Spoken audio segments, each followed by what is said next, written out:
Here's another look at a One Play Wednesday video. This is actually going to be 3 runs from CORDARRELLE Patterson. This is a drive, a 6-play, 72-yard drive, I believe, 69-yard drive actually, where the Falcons took a 10-7 lead against the Saints. 3 runs in a row by CORDARRELLE Patterson. This is a stretch with a cut on the backside by the fullback out of 20 personnel. So 20 personnel means 2 running backs. Patterson is a running back, but he's a hybrid. He can be used as a receiver.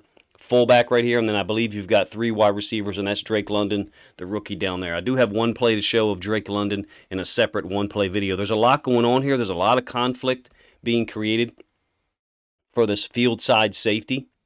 You've got the cut with the fullback, the quarterback booting out.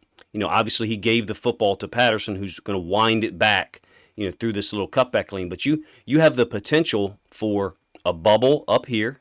Also the potential for a bubble and a slant into the area that this safety is vacating. He's being put in a lot of conflict. Certainly not saying he's doing anything wrong per se. He's got a lot of potential things to try to cover. A great job by the backside left tackle, which I believe is Jake Matthews. I'll show you his block here. Keep in mind, or watch where this ball cuts off of. It's a huge running lane, by the way. But watch where it cuts back off of Matthews' block on this backside D tackle. You can see the 2 safeties, including Tyrann Mathieu, are the guys that make the tackle.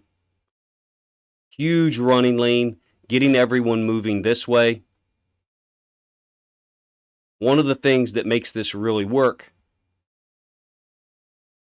is how efficient Patterson is with his steps. There is no nonsense. He's making one cut and going. I'm not sure if he's a one-cut guy. When you refer to someone as a one-cut guy, sometimes that can be kind of denigrating. That's not meant to be that way at all. It means to me he's very decisive. He understands the concept, and he trusts his guys who are making the blocks up front. 21 personnel, there's Patterson and the fullback, and I believe that's Kyle Pitts. You still have Drake London down here and another receiver, so 21 personnel, 2 running backs, 1 tight end. This time the motion's going to pull an inside linebacker out of the box, and they're running pistol read option. Ravens fans watching this should be very familiar. Obviously, the Ravens have run this under Greg Roman with Lamar. So they're running this fullback across, and that pulled this linebacker, number 20, out. He doesn't have a typical linebacker number, but he's playing inside linebacker. They're reading this D-end. The Ravens would do this, and this fullback or H-back would also read the D-end along with the quarterback. So what he would do if the D-end got upfield and this was a give read, okay, which it is here, what this H-back would do is he would veer underneath and go block the front side inside linebacker. If this guy vacates, then it would be the next inside linebacker down. Simultaneous to that, Mariota, who it was really good to see get an opportunity to play and play well for most of the game, is also reading the D-end for give or keep, decides to give it.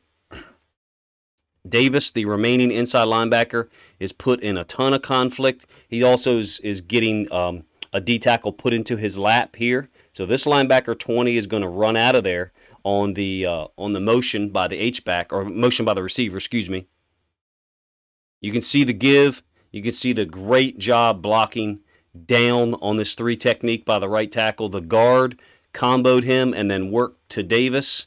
And again, CORDARRELLE Patterson is like a one-cut guy. There's his cut, and he's decisive, and he's gone. The first run was 8 yards. Second one, 12 yards. They're pulling people out of the box with the motion, and then option in the DN. Great stuff, man. All right, 20 personnel again, so Pitts is off the field. A little wind back run play, and again, Matthews, the left tackle, does a fantastic job of turning this D end out. You'll get a better view of it from the end zone angle. What I love about what the Falcons are doing here under Arthur Smith is very, very classic Arthur Smith stuff. You got the handoff under center, and then the quarterback booting off of it, making the game simple for the quarterback, giving him the ability to succeed. Pulling defenders out of the box because obviously those guys are playing man. End zone angle, first time through, go ahead and watch Matthews. He's going to take this D end and turn him out. So trying to expand him as much as he can that way, and that's the exact hole that CORDARRELLE Patterson is going to cut through. Neither one of the inside linebackers is really pressing here. They're both kind of waiting. Both very talented players, don't get me wrong, but they're both kind of waiting. I would say you have an opportunity to press an open gap here. Not that he's going to make a tackle where I have the end of that arrow drawn at all. That's an oversimplification. And then also Davis they appear to be tracking the fullback, both of them, which makes sense. All right, understood. They probably got some information on the sideline that, hey, the fullback is taking us to the play every time.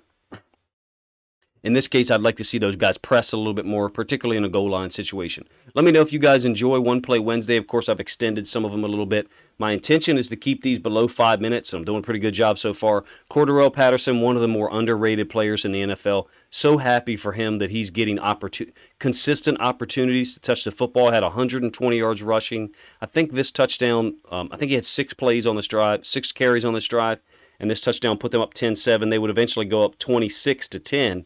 And then blow the lead, of course, in the fourth quarter at home. Kind of crazy finish for a team that had a really good start. Kind of wish them luck down there with the way they're trying to create an offense out of Drake London, Kyle Pitts, Cordarrelle Patterson, and using Marcus Mariota to read the option and do a lot of play action stuff and kind of help him out. Let me know what you guys think of One Play Wednesday overall as a concept and what you think of this video. Specifically, if you enjoy this content and you haven't subscribed to my channel yet, please consider doing so now.